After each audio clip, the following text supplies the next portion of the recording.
नमस्कार सभी श्रोताओं और दर्शकों को। आज हमारे चैनल ऐतिहासिक यात्रा की यात्रा निकलकर पहुंच गई है हिटलर पे। सेकेंड वर्ल्ड वॉर का सबसे खूंखार तानाशाह जिसने सब कुछ बदल कर रख दिया। नंबर 1, हिटलर का पूरा नाम एडोल्फ हिटलर था।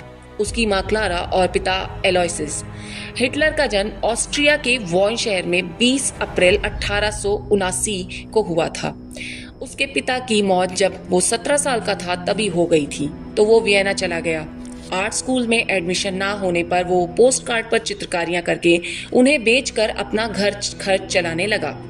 नंबर 2, हिटलर की पर्सनालिटी बहुत अफेक्टिव और अट्रैक्टिव थी। वो एक बहुत अच्छा स्पीकर था। वो जो बोलता था पब्लिक पर उसका सीधा असर होता था, लेकिन उसने अपनी इस ताकत को गलत रास्ते पर इस्तेमाल किया और सेकेंड वर्ल्ड वॉर का बिना वजह नायक बन बैठा। नंबर 3, हिटलर ने फर्स्ट वर्ल्ड वॉर के दौरान सेना ज्वाइन कर ली थी। फर्स्ट वर्ल्ड वॉर में जर्मनी को हार में देखकर उसे बहुत अंदर तक दुख पहुंचाया था। 1918 में उसने नाजी दल की स्थापना की थी, जिसका पूरा नाम नेशनल सोशलिस्टिक डचेस अरबियन टेर पार्टेल पार्टी था। फर्स्ट वर्ल्ड वॉर के बाद दुनिया में तानाशाही प्रवृत्ति का जन्म हुआ, जिसमें हिटलर का भी उदय हो चुका था। नंबर 4, जर्मन आर्काइव ने सेफ रखे एक अखबार की खबर के मुताबिक 1894 में पसाऊ में एक नदी में डूबते हुए 4 साल के बच्चे को फादर कुएनबर्गर ने बचाया था। कुछ बच्चे नदी में किनारे खेल रहे थे तो उस बच्चे का पैर फिसला और वो नदी में गिर गया। फादर ने अपना फर्ज समझते हुए उस बच्चे को नदी में कूदकर बचा लिया। फादर ट्रेम्बल ने बताया कि 1980 में फादर बर्गर ने ये राज खोला था कि ये बच्चा कोई और नहीं, हिटलर था। नंबर 5, यहूदी नरसंहार के लिए हिटलर को रोज गालियां दी जाती हैं। इस नरसंहार को दुनिया भर में हॉलोकास्ट के नाम से जाना जाता है। 1933 में हिटलर जर्मनी की सत्ता में आया और उसने एक नस्लवादी साम्राज्य की स्थापना की, जिसमें यहूदियों को सब ह्यूमन कहा गया। 1939 में जब सेकेंड वर्ल्ड वॉर को भड़काकर हिटलर खुशी महसूस कर रहा था, तभी उसे याद आया कि अभी तो यहूदियों को खत्म करना बाकी है और उसने लास्ट सॉल्यूशन की तरफ अपने कदम बढ़ा दिए। वो इस हद तक क्रूअल था कि सुनियोजित ढंग से गैस चैम्बरों में यहूदियों को मारा जाना शुरू कर चुका था। युद्ध के बाद मिले दस्तावेजों से पता चलता है कि हिटलर का मकसद दुनिया में एक एक यहूदी को मिटा देना था। युद्ध के 6 सालों में नाजियों ने 60 लाख से ज्यादा यहूदी मौत के घाट उतार दिए थे, जिसमें 15 लाख तो सिर्फ और सिर्फ बच्चे थे। नंबर 6, हिटलर की नफरत यहूदियों के लिए आखिर क्यों? हिटलर का मानना था कि जर्मनी में यूरोप के मूल निवासियों, जिन्हें वो आर्यंस कहता था, ये आर्यन ही शुद्ध नस्लें हैं, इसलिए सारे संसाधन और अधिकार इन्हें ही मिलने चाहिए। इनमें सबसे ऊपर यहूदी थे जो इनके अधिकार मार रहे थे। 1941 से 1945 तक तमाम यहूदियों को ट्रेनों में भरकर जर्मनी लाया गया और सामूहिक नरसंहार में झोंक दिया गया। नंबर 7, हिटलर ने 1936 के बर्लिन ओलंपिक के 4 स्वर्ण पदक विजेता जेसी ओवेन्स से जीतने पर हाथ भी नहीं मिलाया था। उसके पीछे की वजह सिर्फ ब्लैक होना नहीं था। हिटलर ने पहले दिन सिर्फ जर्मन ओलंपिक विजेताओं को बधाई दी और गैर जर्मन को अभिवादन भी नहीं किया।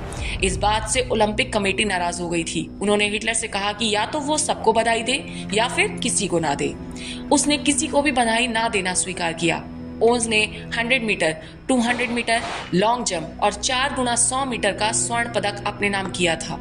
वैसे तो भारत का प्रदर्शन हॉकी में ओलंपिक खेलों में सर्वश्रेष्ठ रहा, लेकिन इन सब में 1936 के बर्लिन ओलंपिक का हॉकी स्वर्ण पदक अपने आप में अनूठा और बेहतरीन है।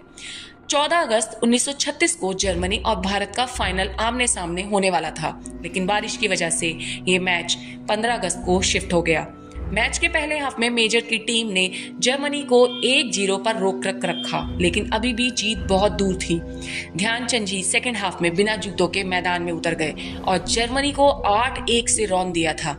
हिटलर ने ये पूरा मैच वहां स्टेडियम में बैठकर देखा और वो मेजर ध्यानचंद जी से इतने ज्यादा प्रभावित हुए कि मेजर ध्यानचंद जी को अपने सेना में सर्वोच्च रैंक फील्ड मार्शल का ऑफर कर दिया और जर्मनी से हॉकी खेलने का ऑफर करा, जिसे ध्यानचंद जी ने साफ साफ ठुकरा दिया था। हॉकी के जादूगर उपाधि भी उन्हें एडोल्फ हिटलर ने दी थी।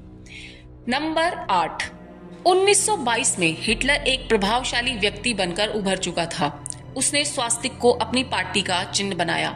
जर्मनी के तानाशाह और चांसलर रहे हिटलर ने अपनी आत्मकथा मेन कैफ मेरा संघर्ष ये पुस्तक अपने जेल के दिनों यानी 1923 में लिखी थी। इसे 2 भागों में प्रकाशित किया गया। पहला भाग 1925 और दूसरा भाग 1926 में प्रकाशित हुआ। जहां तक नरसंहार की बात की जाए तो हिटलर से ज्यादा मुझे किसी और व्यक्ति में नस्ल विशेष के लिए इतनी हिंसा, इतना हमला कोई और इतना क्रूअल नहीं दिखता। नंबर 9, आप जानकर हैरान होंगे कि इतने बड़े तानाशाह की मौत इतनी खौफनाक होती कि उससे बचने के लिए उसने खुदकुशी कर ली। 30 अप्रैल 1945 के दिन हिटलर ने आत्महत्या करने से पहले कहा था कि अगर मैं मर जाऊं तो मेरा शरीर जला देना। हिटलर ईसाई था, लेकिन फिर भी उसने खुद को जला देने के लिए कहा था, क्योंकि उसके विरोधी उसकी लाश भी कब्र से खोदकर निकाल लेंगे और अपना गुस्सा उतारेंगे। हिटलर ने बंकर में खुद को गोली मार ली थी। उसकी बीवी, जिससे उसने 1 दिन पहले शादी की थी, उसने भी खुद को गोली मार ली थी।